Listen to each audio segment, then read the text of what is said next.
season 3, there's a little bit of a time jump. Yes. Okay. Season 4, I'm probably off by Okay, one. I was like, We can talk brain's in a another lot universe. about season 3. Yeah, exactly. So what can you say about where your characters pick up after the time jump? Samaritan, our AI, is officially online, and our characters have to assume these undercover identities, and they're identities that we're kind of a fish out of water trying to navigate through them. We haven't gotten a number in a while. The machine is kind of letting us acclimate to our new identities. Very frustrating for our characters, especially mine. She's got a very intense appetite for violence, and that's what she likes to do. Like there. I love blood. And in the first episode, we finally receive our first number, and it's kind of tricky trying to navigate our way within the number and helping the number out, but then also not being caught by Samaritan, kind of hiding in plain sight. Well, obviously you have new personas. Can you talk a little bit about what kind of persona was assigned to you? And that's what we can't talk about. But they're good. I'm a, okay, fine, I'll tell you mine. I'm a hooker by day, killer by night. So that's all you'll get out of me. Other characters might actually be hookers by day. When you have the earpiece in, do you actually hear anything through that? No, I don't. One time I said, wouldn't it be neat if you, to Tony, our script supervisor, I said, how about if you say, we'll make up all the things that we think the machine's saying, and then you tell them to me. And that was the most confusing thing that ever happened. So there is no second work. half of it. You don't. No, I just have to kind of, when I'm reading it, I sort of make notes of what I think that she's telling me, and then I kind of hear it in my head as it plays out. But now, this season, because Samaritan's out there, and the machine's sort of having to be a little bit more cryptic with how she's talking to me, so she's sort of teasing things that she could, to give me hints to help everybody, maintain this new identity and keep everybody safe. But I don't quite have the direct line of communication with her that I had at the end of last year. So do your characters have to kind of go low tech to kind of get away from Samaritan a little bit? I think we're still using technology the way we did, but it's one of those things where we have different names. We have we're trying to not cause or bring too much attention to ourselves.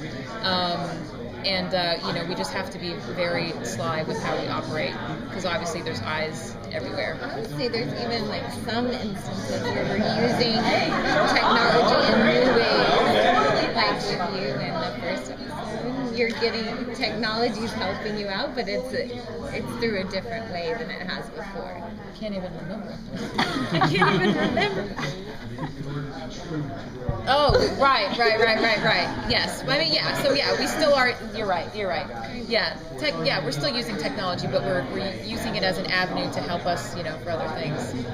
I'm always intrigued by, how what's going on in an actor's head when they're playing a character who's playing a character. Right. But in your case, it seems even more interesting because both of you, are known for being, very charming screen presences when capable. When necessary, but then also kind of, subverting that charm and subverting the expectations of viewers. So could you talk a little bit about that? I think it's, if you're just in regards to the charm aspect of it all, I still find parts of Shaw, I think there are some charming parts of Shaw, but I think it comes out in very different ways than possibly some of the other characters that I've played. So I think it's still kind of there. I think it would be boring if she were just one-dimensional and she just grunted all the time. So yeah, I think it's there, but it's the finding her humor in different situations and letting that really come through. Yeah. It's been, I think it's been interesting watching everybody with their identities, because you have ideas of what your identity would do in a situation, but it doesn't really fit with your character. So sometimes you're like, wouldn't that be funny if this happened? But then it's not really with the Root or the Shaw or the Finch or whoever. So it's neat having the double layers, but sometimes we explore things of this might work, and then we're like, well, that's funny to watch. It's like you're saying, as an actor, like that's a good choice, but it doesn't really work with our overall story. Does it? I was just curious, also to follow up. Does that lead to a lot of laughs backstage? You know, when you guys are kind of, you know, slipping in and out of like, you know, these, you know, kind of intimidating personalities, and then I don't know. Yeah, you know what? There are a lot of laughs, but unfortunately, recently we've had a terrible shooting schedule. We've been shooting a lot of nights, and so it's just it's you know, a lot of the 3 p.m. to 6 a.m., 7 a.m. shooting time. So we haven't really been laughing too much. We've been crying. But yeah. Well, over the years, have you added anything to your characters that wasn't originally scripted? Any qualities or aspects? I've only played this character for a year on the show, and you know, this is my second season. I keep trying to get them to let me shave my head on camera. I would love to take this character and just go hardcore and make her dark and make her stormy and, you know, really kind of fuck her up, and you know, at the end of the day, I'm on CBS, and I think they like the long hair because their advertisers like the long hair. I mean, I think that's one of the great things about having like Jonah and Greg and the great writers that we have, is they're always adding new things to our characters. And you know, when we came into this season, I think we all were like, do you know what's gonna happen? What are we gonna be? We had no idea. So it was really like almost going on to a new show where we didn't have a character, and that's sort of how I started the show, because I played the psychiatrist the whole episode, and when season 2 started, I was like, so what part am I really?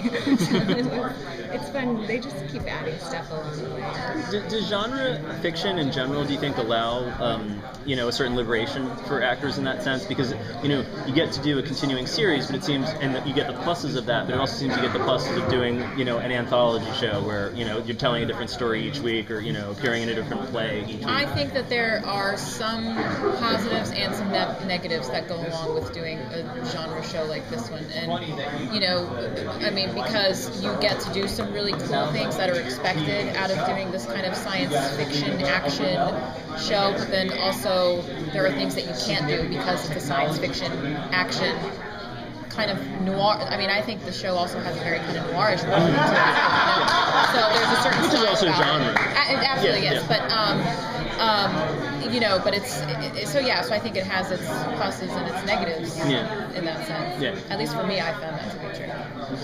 So since last season and this season, current events have made this show a lot more relevant and much more prescient. I was just wondering if that's had any impact on how you view the world, or, you know, in the way that, you know, you interact with people in the show's, you know, political element. Yeah, you know, I just know for myself. I mean, I never paid attention to that kind of stuff, and I lived in a very happy pink bubble, and you know, it consisted of frozen yogurt and babies. And I think, you know, now after being on this show, I am more aware of how, you know, of the surveillance situation, and how we are, you know, being watched, and our what are those drones? And I know this is horrible. Thank you. Yeah, and it's different. I mean, when you post something on Facebook now, you know, or Twitter, I mean, it's just it's everywhere, and I just feel like, you know, I don't know. In a way, it's like I have nothing to hide, so that's fine. But then in another way, it is a total violation of your privacy. And I think I always have like a moment of pause where when that thing flashes up on your phone that says they'd like to know your location, and I'm like, who is they? yeah. No, I don't want it. Okay, thank you.